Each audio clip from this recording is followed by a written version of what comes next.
প্রিয় ভিউয়ার্স, আমি সকলকে আন্তরিক অভিনন্দন জানাচ্ছি।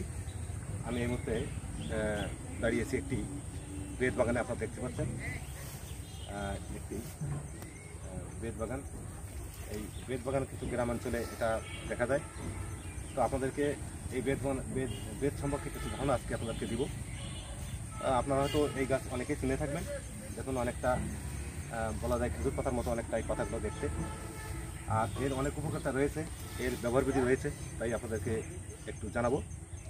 তো আপনারা দেখতে পাচ্ছেন এই যে বেত গাছ, এই বেতের যে আগাটা দেখুন একদম কচি পাতা কিন্তু অনেক সময় দেখা যায় যে অনেক সময় কীটনাশক এটা হিসাবে এটা ব্যবহৃত হয়, ওষুধ হিসেবে ব্যবহৃত হয়। এটা ভেজে অনেক সময় খাওয়া যায়, তরকারি রান্না করে খাওয়া যায়। তো এটা কিন্তু একটা উপকারী গাছ। আর তাছাড়া আমরা জানি যে আমাদের গ্রামাঞ্চলে একসময় ধামা, পইয়া, ঝুড়ি এগুলো বানানোর জন্য এই বেত ব্যবহার করা হতো। এমনকি একসময় সের প্রচলন ছিল, আমরা জানি। এই সের বানানোর জন্য কিন্তু এটা বেশি ব্যবহৃত হতো। তবে অনেক সময় দেখা যায় এই যে এটা ব্যবহার করে কারা, এগুলো সাধারণত যারা ঋষি, তারা কিন্তু এই গ্রামে ঘুরে ঘুরে এই বেতগুলো সংগ্রহ করে তারা কিন্তু এটা এই ধামা, ঝুড়ি বা পইয়া এগুলো বানায়। তো আমি আপনাকে একটু গাছটা একটু দেখানোর চেষ্টা করছি। এই যে আপনারা দেখছেন গাছটি, তো এখানে দেখুন এই গাছটি কিন্তু প্রচুর পরিমাণে কাটা, অনেক কাঁটাযুক্ত গাছ আপনারা দেখতে পাচ্ছেন। আর এখানে এই বেত গাছের কাজে যদি কেউ হাঁটা দেন তাহলে কিন্তু এটা কাপড়ের সাথে জড়িয়ে থাকে এবং এটা খুব সাবধানভাবে এটা কাটতে হয়। তো এই যে বেত গাছটা দেখছেন, এটা গাছ কিন্তু অনেক বড় হয়, অন্তত প্রায় 10 হাত 12 হাত বা আরও অনেক বড় হয়ে থাকে, প্রায় 30-40 হাত পর্যন্ত হয়ে থাকে।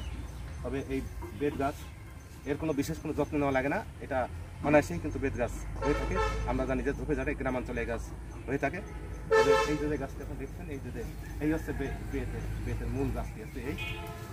এইটা এখান থেকে বেত বাহির করে সেই বেত দিয়ে কিন্তু এটা চিড়ে অনেক সময় তুলা বাঁধার কাজেও এটা ব্যবহৃত হয়।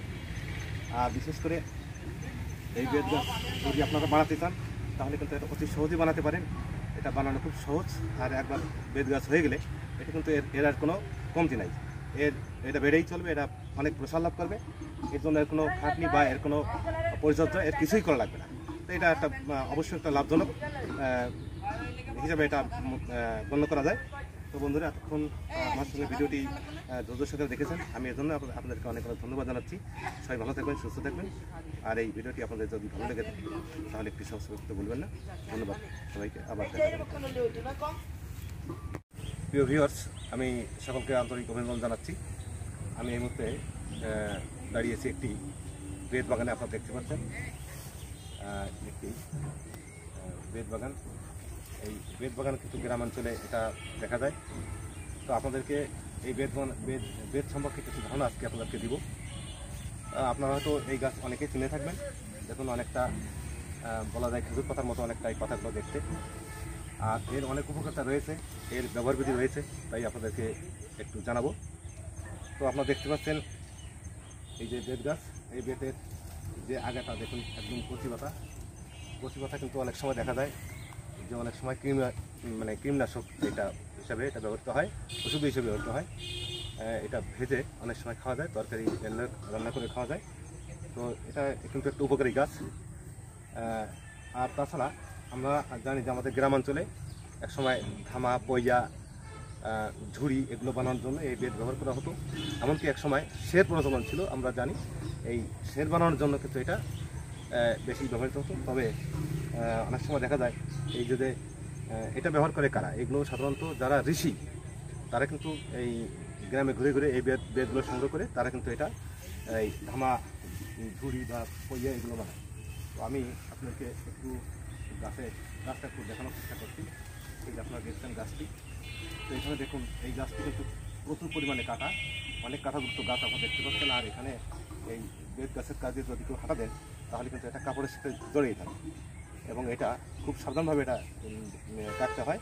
তো এই যে বেত গাছটা দেখছেন, এটা গাছ কিন্তু অনেক বড় হয়, অন্তত প্রায় 10 হাত 12 হাত বা আরও অনেক বড় হয়ে থাকে, প্রায় 30-40 হাত পর্যন্ত হয়ে থাকে। তবে এই বেত গাছ এর কোনো বিশেষ কোনো যত্ন নেওয়া লাগে না, এটা অনায়াসেই কিন্তু বেত গাছ হয়ে থাকে। আমরা জানি যে ঝোপে ঝাড়ে গ্রামাঞ্চলে এই গাছ হয়ে থাকে। তবে এই যে গাছটি এখন দেখছেন, এই হচ্ছে বেতের মূল গাছটি আছে। এইটা এখান থেকে বেত বাহির করে সেই বেত দিয়ে কিন্তু এটা চিড়ে অনেক সময় গুলা বাঁধার কাজেও এটা ব্যবহৃত হয়। আর বিশেষ করে এই বেত গাছ যদি আপনারা বানাতে চান তাহলে কিন্তু এটা অতি সহজেই বানাতে পারেন। এটা বানানো খুব সহজ। আর একবার বেত গাছ হয়ে গেলে এটা কিন্তু এর আর কোনো কমতি নাই, এটা বেড়েই চলবে, এটা অনেক প্রসার লাভ করবে। এর জন্য এর কোনো খাটনি বা এর কোনো পরিচর্যা এর কিছুই করা লাগবে না। তো এটা একটা অবশ্যই একটা লাভজনক হিসাবে এটা গণ্য করা যায়। তো বন্ধুরা, এতক্ষণ আমার সঙ্গে ভিডিওটি ধৈর্যের সাথে দেখেছেন, আমি এর জন্য আপনাদেরকে অনেক অনেক ধন্যবাদ জানাচ্ছি। সবাই ভালো থাকবেন, সুস্থ থাকবেন। আর এই ভিডিওটি আপনাদের যদি ভালো লেগে থাকে তাহলে একটি সাবস্ক্রাইব করতে ভুলবেন না। ধন্যবাদ সবাইকে, আবার দেখা হবে।